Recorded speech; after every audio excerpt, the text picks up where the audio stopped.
Le Ballon d'Or de la saison 2022-2023 a été remis à Lionel Messi, une remise qui, encore une fois de plus, a été source de débats et de controverses. Personnellement, j'ai du mal avec ce trophée, notamment au cours des dernières saisons, mais je me suis dit que je pouvais tout de même faire une vidéo afin de contribuer au débat et d'essayer d'éclaircir un peu le sujet en me penchant sur les 4 premiers.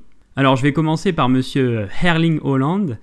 Pour vous expliquer le fonctionnement, j'ai beaucoup réfléchi. Est-ce que je devais présenter des rapports statistiques ? Est-ce que je devais creuser davantage, etc. Mais finalement, avec du recul, je me suis dit, qu'est-ce que le Ballon d'Or ? Eh bien, ce sont des moments, des grands moments. Et dans quelle mesure le joueur a répondu présent ? Voici donc tous les matchs à élimination directe et les matchs face aux 3 meilleures équipes de son championnat que Haaland a disputés. Évidemment, comme Manchester City est dans le top 3, nous étendons cela aux 4 premières équipes. 20 matchs décisifs joués, 17 buts marqués et 6 passes décisives délivrées. Ça fait un ratio de 1,15 implications directes de buts par match en moyenne. C'est à ce moment que je me suis dit oui, mais c'est insuffisant de savoir cela. Car si tu marques beaucoup sur peu de matchs, mais que tu es absent sur d'autres, voilà, c'est ça qu'il fallait évaluer. Ce qui est important, c'est la régularité et l'importance au sein de l'équipe. Donc Haaland est impliqué directement dans 23 buts, avec 17 buts et 6 passes décisives. Ça fait un total de 23 sur les 53 buts marqués par son équipe au total dans ces matchs, ce qui signifie qu'il est impliqué dans 43% des buts. Deuxième chose à considérer, sa régularité. Sur combien de pourcentage de ces matchs a-t-il contribué par un but ou par une passe décisive, ou les deux ? Eh bien, il n'a pas eu d'implication dans 10 de ces 20 matchs, ce qui équivaut à 50% des matchs où il a été impliqué, soit 1 sur 2. Voilà comment nous allons procéder pour les autres joueurs, et vous verrez que nous ne nous baserons pas seulement sur ces matchs-là. J'espère que vous trouverez cette approche intéressante. Pour son compère Kevin De Bruyne, nous sommes à 6 buts et 15 passes décisives en 19 matchs. Sur ces derniers, l'équipe a marqué un total de 52 buts, ce qui signifie que De Bruyne est directement impliqué dans 40% d'entre eux. En revanche, il a fait preuve d'une régularité exemplaire, étant décisif dans 13 des 19 rencontres, soit 68% d'entre elles. En ce qui concerne Mbappé, sur 13 matchs, il a marqué 13 buts et délivré 5 passes décisives, ce qui est assez impressionnant sur le papier. Il a été responsable de 18 des 25 buts marqués par l'équipe, ce qui équivaut à 72%. Clairement, s'il n'était pas décisif, c'était dur de trouver la différence. En revanche, il a été moins régulier, étant décisif dans 6 des 13 rencontres, ce qui représente 56% d'implication. On conclut cette première partie avec Messi, 8 buts et 4 passes décisives en 13 rencontres. Il représente ainsi 54% du total des buts marqués par le PSG et l'Argentine au cours de ces matchs. De plus, sa performance a été plutôt régulière car il a été décisif dans plus de matchs que de matchs sans contribution, avec un taux de 54% également.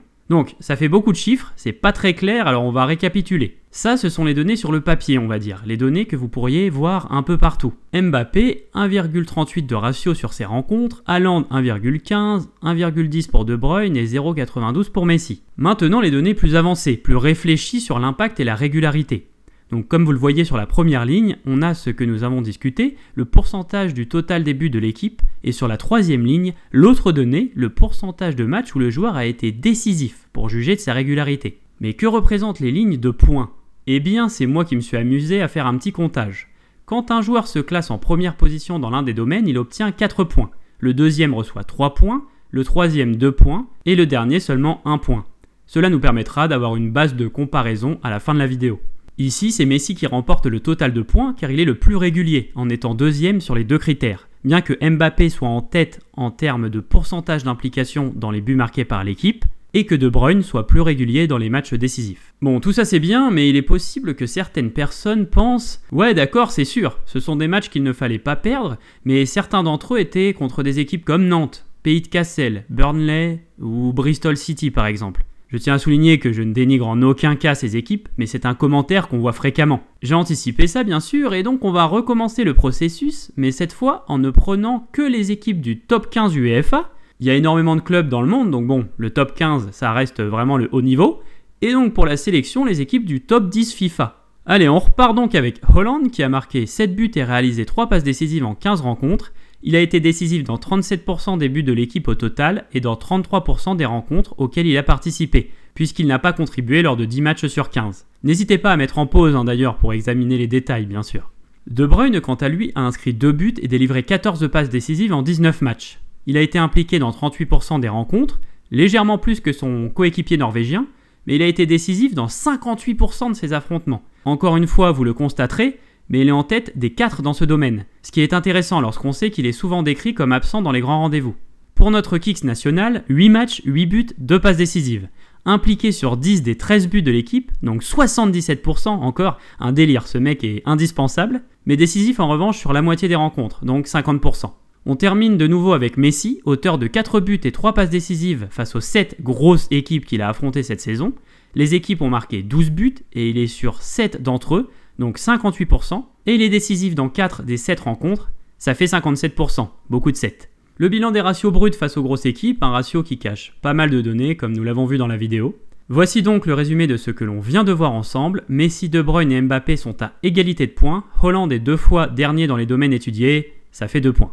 Au total des points des rencontres décisives et des matchs contre les grosses équipes, on en arrive à ceci. Messi est premier de peu, devançant Mbappé et De Bruyne. C'est le ballon d'or, ça se joue à pas grand chose, forcément. Il y a un écart assez significatif pour Haaland malgré tout. Bien sûr, cette vidéo et ces données ne suffisent pas pour dire qui mérite ou non le trophée, d'autant plus que ces critères sont vraiment trop flous pour avoir un avis défini sur le sujet. J'ai forcément une pensée pour Rodri qui était au four et au moulin dans l'équipe qui a réalisé le triplé mine de rien, mais pour ces joueurs-là, on sait que c'est énormément plus complexe d'avoir un podium. C'est tout pour cette vidéo l'équipe, en espérant avoir pu apporter un peu au débat, peut-être d'une autre façon, en traitant des points qu'on entend assez peu sur les médias traditionnels. Personnellement, je n'avais pas vraiment d'avis défini sur qui méritait ou non le ballon d'or, ça dépendait de ce que l'on priorisait dans notre jugement, la Coupe du Monde, la Ligue des Champions, etc. Je vous laisse là-dessus et je vous dis à la prochaine, envoyez-moi un maximum de force pour m'encourager si vous le souhaitez, et à bientôt l'équipe.